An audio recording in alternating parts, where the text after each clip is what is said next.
ions for water. Does that make sense for you folks who are here? Okay. That's how a buffer works. It has to have both the weak acid and base pair, and they function as sponges. They divert H pluses away from water. They divert OH minus, the base, from water, so that it can't affect this equilibrium directly. Does that make sense? Okay. Now, good news. Now we can get to some shortcuts. Okay? When we start to work with buffers, or when we start to mix acids and bases like with the common ion effect, when we had both the weak acid and weak base present, you'll notice the same pattern over and over and over and over. I'll use this example, I'll use the same example we've been camping on here. We get to this point, so at some point, after any stoichiometry, we get to a point where we identify a dominant equilibrium. And we write an expression, whether it's for an acid or a base, it's irrelevant. We get to that point and we do ice, and we end up with number, 0, sometimes number, common ion effect, minus x, x, x, x, number plus x, number minus x. Now, what do we always do at this point? We always assume that this change relative to that number is small. They always reduce to the same exact thing, right? And we always end up solving for hydrogen, X, or hydroxide in the case of a base, right? So why don't we just skip a few steps? Why don't we just go from this,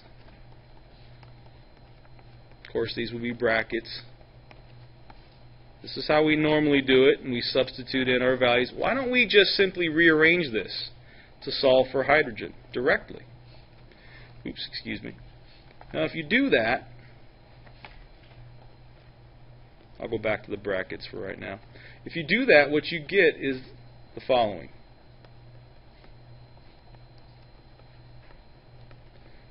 Now, you can use this relationship, to be honest with you.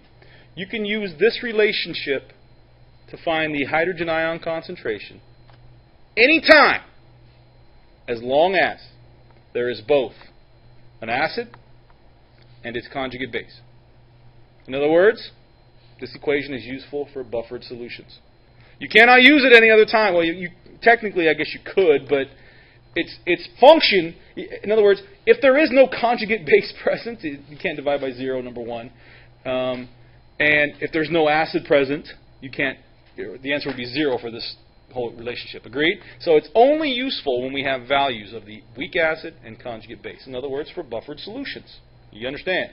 Now, this function's not totally useful because typically we want pH, but and if you remember, pH is the negative log of hydrogen. So I'm going to do a little bit of math here. I'm going to take the negative log of that relationship, which is useful for buffers. I'm going to apply it to the whole thing to maintain the equality, and I get the negative log of H on the left, which is pH. And over on the right, I get negative log of Ka, which is pKa. Remember, negative log is P for us. Our symbol for that is P. We get pKa plus, you got to trust me on this.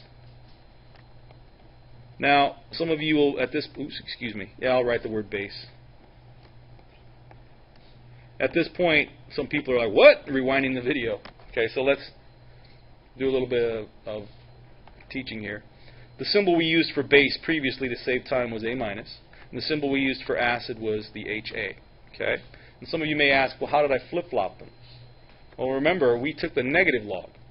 And so when we took the negative log of this mess over here, the log of a product is the same as separating them by addition, right? So in other words, when we took the negative log of this mess, we ended up with the negative log of Ka minus the log of the way it was written.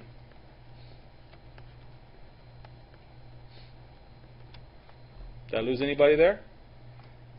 Well, the positive function here is like switching that. You have to kind of trust me on that, okay? If you need help, you can come see me in class. This relationship comes from that. This is known as the Henderson-Hasselbalch equation. You don't need to know that. I will write it, but when you're reading, I'm going to spell this wrong. Sorry, Mr. Hasselbeck or Bach or whatever your name is. I think it's an H at the end. Doesn't matter. It's called the Henderson-Hasselbalch equation. It allows us to determine the pH of a buffered solution. Okay? You get it? Okay. Now a word about this relationship here. I'll rewrite it. Remember, it only applies to buffered solutions. The color change is irrelevant. I'm sorry, I just forgot to go back to black.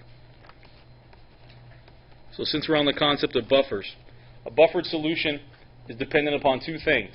Its effectiveness as a buffer is dependent upon two things. You can see them both here.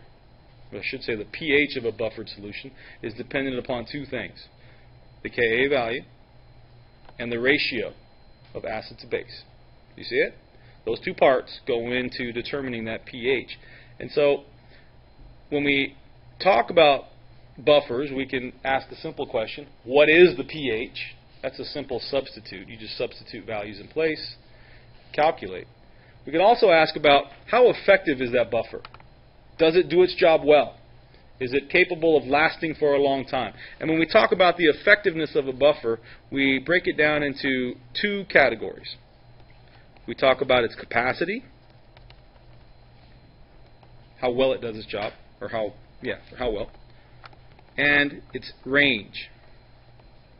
Okay? So, let me make this as simple as I can. If you need further information, it's found in the text, section 2 of chapter 17. The buffering capacity is determined by the magnitude of these concentrations. In other words, the more of them present, the better the buffer is. Do you remember how a buffer works? These act as sponges.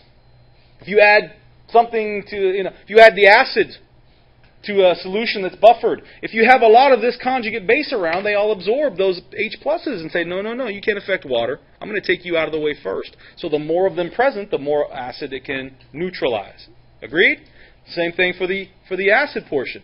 If you add a base, if you have more of this weak acid, those bases can be neutralized before they can affect water.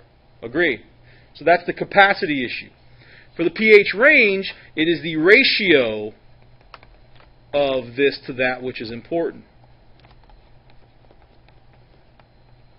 Now think this through. Suppose we had a ratio that looked like this, 100 to 1.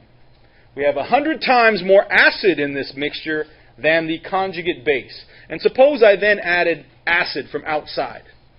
Which of these two will absorb the acid? The base! But notice that the amount of base present relative is very low. So, do you think it's going to function over a broad range? Do you think I'm going to continue to add acid for a long time and it remains functional? No. There's not enough acid to do so. There's much more acid, there's not enough base to absorb that additional acid.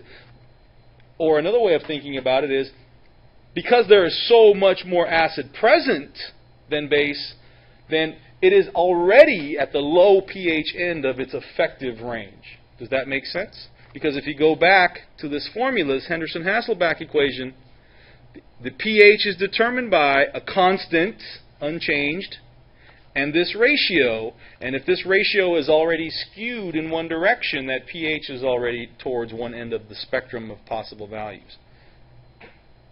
Anybody have a question on that in class? I can pause the video. Okay. Two ways of describing a buffer. Its capacity and its effective range. We calculate the pH of a buffer using the Henderson-Hasselbalch equation. A buffer is defined as a solution which contains the weak acid and its conjugate base pair. Any questions thus far? Okay, applications involving buffers. We'll call this, actually I'm going to pause the video